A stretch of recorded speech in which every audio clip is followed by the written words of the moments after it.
ایک شخص بہت ہی غریب تھا۔ اس نے اپنی بیوی سے مشورہ کیا کہ ایک رئیس آدمی کے ہاں غلامی کی جائے۔ اس کی بیوی نے اجازت دے دی۔ اس کی بیوی نے ابھی پہلا بیٹا ہی نہیں پیدا کیا تھا کہ اپنی بیوی کو بھری جوانی میں چھوڑ کر غلامی میں چلا گیا تاکہ آنے والے بچے کا بہتر مستقبل بن جائے۔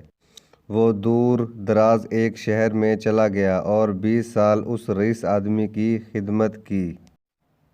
20 سال بعد رئیس آدمی سے اجازت لی کہ وہ اب گھر جانا چاہتا ہے۔ رئیس آدمی سخی بھی تھا۔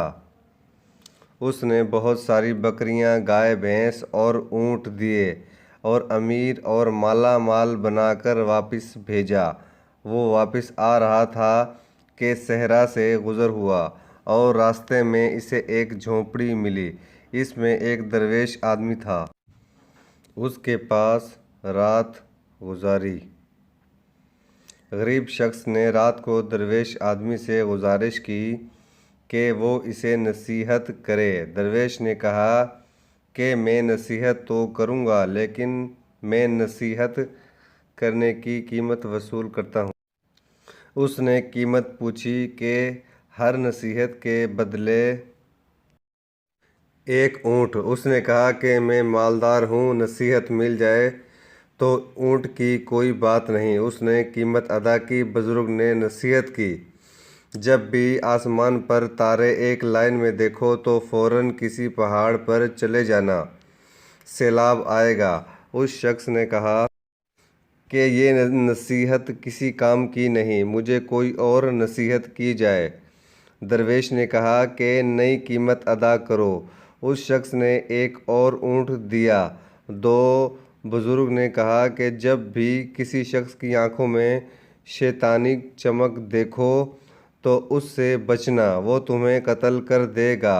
اس شخص نے کہا کہ یہ نصیحت کسی کام کی نہیں، مجھے کوئی اور نصیحت کی جائے۔ درویش نے کہا کہ نئی قیمت ادا کرو۔ اس شخص نے ایک اور اونٹ دیا۔ بزرگ نے پھر نصیحت کی کہ رات کو پچھتا کر سو جانا لیکن کبھی بھی کسی انسان کو قتل نہ کرنا۔ اس شخص نے سوچا کہ 3 اونٹ ضائع ہو گئے اور چپ کر کے سو گیا۔ صبح وہ چل دیا۔ سفر لمبا ہونے اور کئی دن کا سفر ہونے کی وجہ سے وہ 3 نصیحت بھول گیا کہ وہ ایک رات ایک گاؤں میں پہنچتا ہے۔ رات کو جب وہ سونے لگتا ہے تو آسمانوں پر دیکھتا ہے کہ تمام ستارے ایک لائن میں آ گئے ہیں۔ اس کو درویش کی نصیحت یاد آ جاتی ہے۔ وہ شور مچاتا ہے، گاؤں والوں، پہاڑ پر چلو، سیلاب آنے والا ہے۔ لوگ اس کا مذاق اڑاتے ہیں۔ وہ اپنا مال کھول کر پہاڑ پر لے جاتا ہے اور سو جاتا ہے۔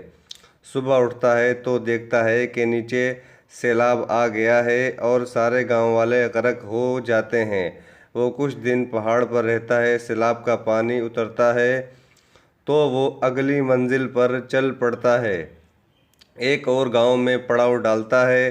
ایک شخص کے گھر قیام کرتا ہے جو کہ باتیں کرنے کا بہت ہی اچھا معلوم ہوتا ہے لیکن اس کی آنکھوں میں وہی شیطانی چمک دیکھ کر چونک جاتا ہے۔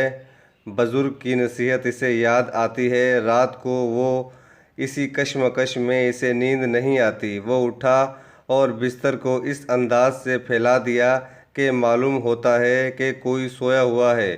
وہ آدمی آیا، اس کے ہاتھ میں خنجر دیکھ کر وہ پریشان ہوا۔ وہ آیا اور بستر پر خنجر مارنا شروع کر دیا۔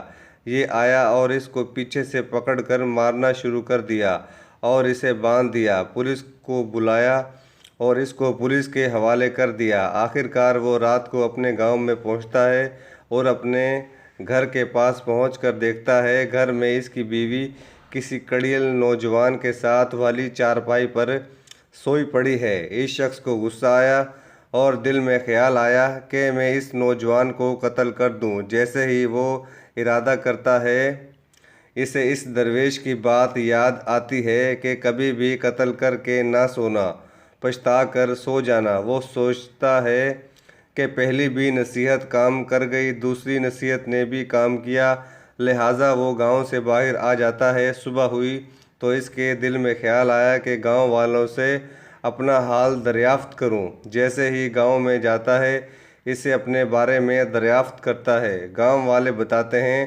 کہ وہ شخص بہت ہی غریب تھا اور برسوں پہلے روزی روٹی کے لیے چلا گیا۔ اس نے مزید دریافت کیا کہ جب وہ جانے لگا تو بچہ ہونے والا تھا۔ گاؤں والوں نے بتایا کہ اللہ نے اسے ایک بیٹا دیا ہے جو کہ اب کڑیل جوان ہو گیا ہے۔